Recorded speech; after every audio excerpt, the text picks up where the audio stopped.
खत्म हो गया हो, लेकिन इस साथी ने वो धरना खत्म नहीं कर लिया है। एमएसपी की मांग को लेकर अपने छिकारा साहब का पूरा ग्रुप अपने खर्चे से वहाँ टीकरी बॉर्डर पर बैठा है और हम बहुत ही आभारी हैं इनकी इस लड़ाई के लिए, इस संग्राम के लिए, इस आंदोलन के लिए। और आज छिकारा साहब अमीर जी छिकारा आपके बीच में है, अपने विचार रखें छिकारा साहब। सभी को नमस्कार और डॉक्टर साहब जी आए, बहुत बहुत धन्यवाद। सभी भाइयों, सभी बुजुर्ग, सभी लोग जो अगला नंबर काट दें, संघर्षी किसान लोग यहाँ पर अच्छा, और मैं टीकरी धरने की तरफ से, एमएसपी धरने की तरफ से हमेशा हम लोग हर एक जो भी कॉल होती है, कोई किसानों की बात होती है, उसको हमेशा समर्थन देते हैं और हम इसी तरह से सांपले धरने को भी समर्थन और सहयोग देते रहे हैं और देते रहेंगे ये किसी भी जगह पे। तो अभी मैं जिस चीज़ को सबसे ज़्यादा ज़रूरी मानता हूँ और जो हमने इस 13 महीने की किसान आंदोलन में सीखी, वो बात थी कि आप लोगों का योगदान, आप लोग जो किसान, जो संघर्षशील किसान हैं, जब तक आप संघर्ष कर रहे हो आपका साथ लिया जाता है, लेकिन आप लोगों का योगदान नहीं हो पाता क्योंकि आप लोगों से बातचीत बंद हो जाती है। जब हमारे नेता हमारे आगे आ जाते हैं तो हमारे को ये कह दिया जाता है कि वही सब कुछ ज्ञानी है और वही सब कुछ जानते हैं और वही वो मतलब जो आपस में जो आचार विचार वाली बात है, जो वो चीज़ें खत्म हो जाती है। तो एक तो सबसे अहम बात है ये मेरी नज़र में कि जो आदान प्रदान है, विचारों का आदान प्रदान, जो कमेटियाँ जो नीचे बात पहुँचने वाली बातें हैं वो ज़रूर पहुँचनी चाहिए। इसी कड़ी में जैसे कि आंदोलन चला, उसके दौरान 13 जनवरी की बात है जब हमने कहा कि भाई कानून रद्द हो सकते हैं और इस प्रक्रिया में बात होनी चाहिए, क्योंकि जब सरकार ने कहा था कि हम इन कानूनों को आप फेरबदल कर दो, इनमें बदलाव कर दो, उस टाइम पे उन्होंने ये भी कहा कि इसको बिल्कुल बदल दो और अपनी तरफ से कानून दे दो। तो उस समय भी दिया जा सकता था, लेकिन हम उस समय इतने ज़्यादा मजबूत स्थिति में थे कि हमें लगा, किसान नेताओं को लगा कि हम लोग इस आंदोलन को ले जाके और हम किसान के लिए कुछ ज़्यादा बड़ा कर पाएंगे। और उन लोगों ने खासकर ये कहा कि हमें मुख्य मांग हमारी एमएसपी की मांग है। तो उस वक्त पे जब उन्होंने कहा कि हमारी मुख्य मांग एमएसपी की मांग है और सारा आंदोलन उसके बाद चलता रहा, 9 महीने और चला और जाके दिसंबर में ख़त्म हुआ। उस टाइम पे उन्होंने कहा कि हमारी जो है मांगे, मुख्य मांगे थी 3 काले कानून की। उस टाइम पे भी हम लोगों ने विरोध किया कि हमारी मांगे, मुख्य मांगे तो थी 3 कृषि कानून की जो हमारे ऊपर थोपे गए, लेकिन एक मुख्य मांग जो एमएसपी की मांग है वो लगातार चलती रही है और उसके ऊपर भी बात होनी चाहिए। ये बात हमने टीकरी बॉर्डर कमेटी में भी रखी, लेकिन टीकरी बॉर्डर कमेटी ने हमारे को कहा कि ऐसा नहीं है कि एमएसपी की मांग के बिना हम जा सकते हैं, हम एमएसपी के बिना नहीं लौटेंगे, ऐसी उन्होंने बात कही। फिर भी हमें लगा कि भाई ऐसा नहीं है कि जब समझौता होता पूरी मांगे नहीं मानी जाती। ये बात आज भी कही जाती है, कई बार जब हम बात रखते हैं या कई जगह चर्चा होती है कि भाई अगर हम 20 दिन और रहे होते, 1 महीना और रहे होते तो हमारी मांगे मान ली जाती। तो उसके विपरीत हमारे नेता कहते हैं कि ऐसा नहीं है कि एमएसपी का जो डिमांड है वो 1 दिन में मान ली जाती है, हम 1 महीना 2 महीना और रुक जाते, क्योंकि इससे जो है रेट पे बहुत फर्क होने वाला है। उस टाइम पे टीकरी बॉर्डर की कमेटी में भी हमने ये बात रखी थी कि आप जब भी C2+50 का फार्मूला मांगोगे या स्वामीनाथन आयोग से मांगोगे, तब भी आपको C2+50 नहीं मिलेगा। उसमें जाके उसमें आपको बार्गेनिंग करनी पड़ेगी, C2+40 पे जाओ, C2+30 पे जाओ। तो वो बार्गेनिंग आप आज भी कर सकते हो। हमने उनको मुख्यतः ये कहा कि आप लोग टीकरी बॉर्डर कमेटी के सामने कि आप लोग है ना, चाहे रेट यही का यही रख लो, अगर गेहूँ का रेट 2200 है तो 2200 ही रख लो आप, लेकिन फार्मूला चेंज करवा लो, चाहे C2+20 पे एडजस्ट कर लो।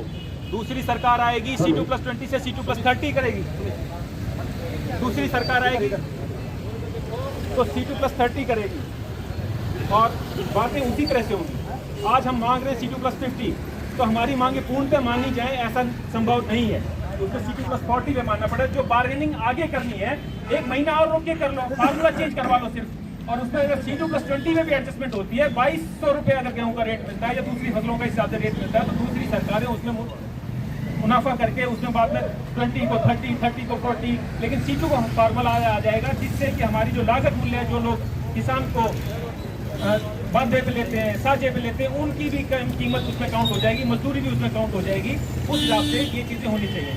लेकिन ये सरकार जो है ये हमारी बात नहीं सुन रही है और सारी बातें नहीं सुनी जाती, लेकिन हम भी अपनी बात को बुलंदी के साथ नहीं रख पाते, क्योंकि जब हम बात रखने लगते हैं तो हमारे बीच में ये आ जाता है कि ये तो ये बात करने वाला है, उसने ये वहाँ पे ये बात कही थी, इस पक्ष में इसने वो बातें कही थी, उस बात को इस पक्ष पे नहीं तोड़ते कि आज ये क्या कह रहे हैं।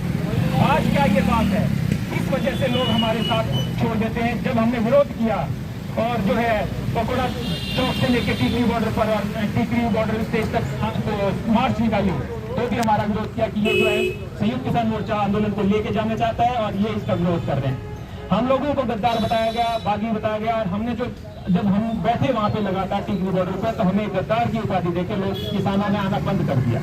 अभी दोबारा से समय आने के साथ में जैसे बातें हुई हैं, तो हेलो तो दोबारा से लोग साथ आ रहे हैं, फिर भी कुछ मनमुटाव, कुछ बातें हमेशा रखी जाती हैं, हमेशा उन बातों को अहमियत दी जाती है, तूल दिया जाता है जिन बातों को तूल नहीं दिया जाना चाहिए, और मुद्दे को पीछे छोड़ दिया जाता है। हम सभी को ये सोचना चाहिए कि हम मुद्दे के लिए बैठे हैं, और उस मुद्दे के लिए हम लोग बहुत सारी बातें सहन भी करते हैं, और सहन करना लाजमी है, जरूरी है कि हम अपनी पर्सनल बातों को लेके और उस मुद्दे को पीछे छोड़ दें। तो हमारी गलती होगी, या तो हम सच्चे संघर्षशील लोग नहीं है, नहीं तो हमें अपनी भावना को दफना करके लोगों बेइज्जती करते हुए बेइज्जती को सहन करके आगे लड़ाई लड़नी है, क्योंकि अंतिम जो जीत है उसके बाद वो सब जो हमारी कार्यशैली में हमारे संघर्ष में काउंट होंगी, जो लोगों ने हमें गालियां दी हैं। तो ये सब चीजें ध्यान में रख के हमें लड़ना चाहिए। और अभी जो ये सांपला में टीओडी का केस चला है, टीओडी ये अग्निपथ योजना है कि बैठे हुए सभी लोग धरना चल रहे हैं, 2 महीने 3 महीने होने वाले हैं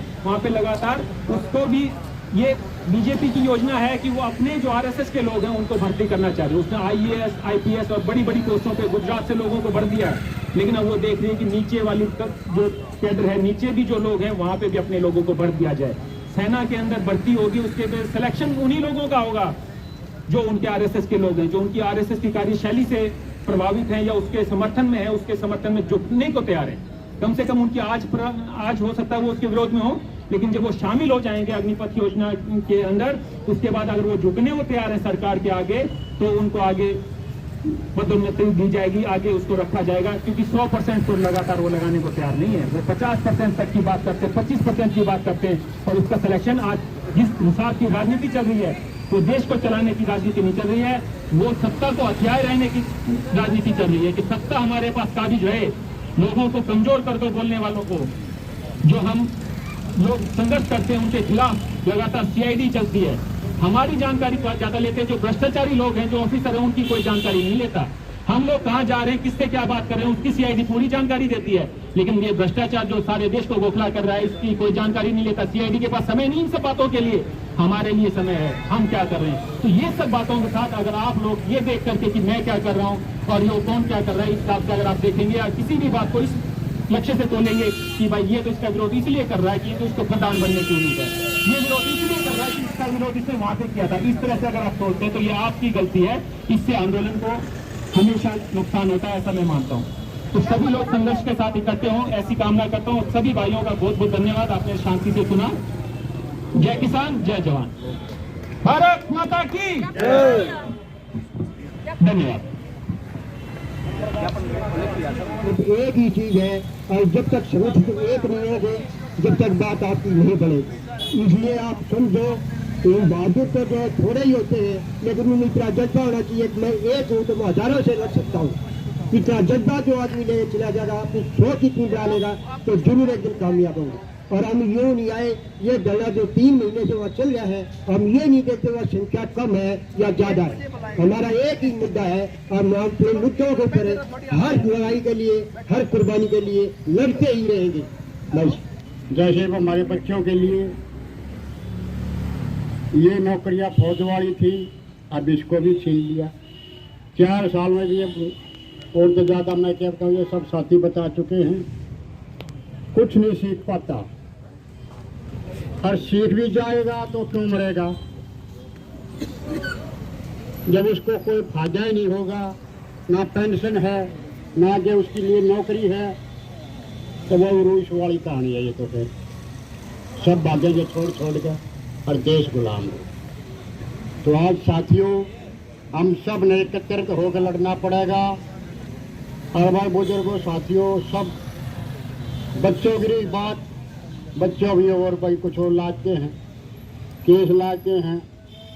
हम भाई फरीसा कति क्या इतना करते, कतिया बैठ जाओ, चाहे बात जान देनी पड़ा, चाहे बात लड़ना मरना पड़ा, भाई चल लट्ठा तो लड़ार से क्या झट्टा को ना उल्टे कती इंकलाब जिंदाबाद, इंकलाब जिंदाबाद। हर जोर जुल्म की टक्कर में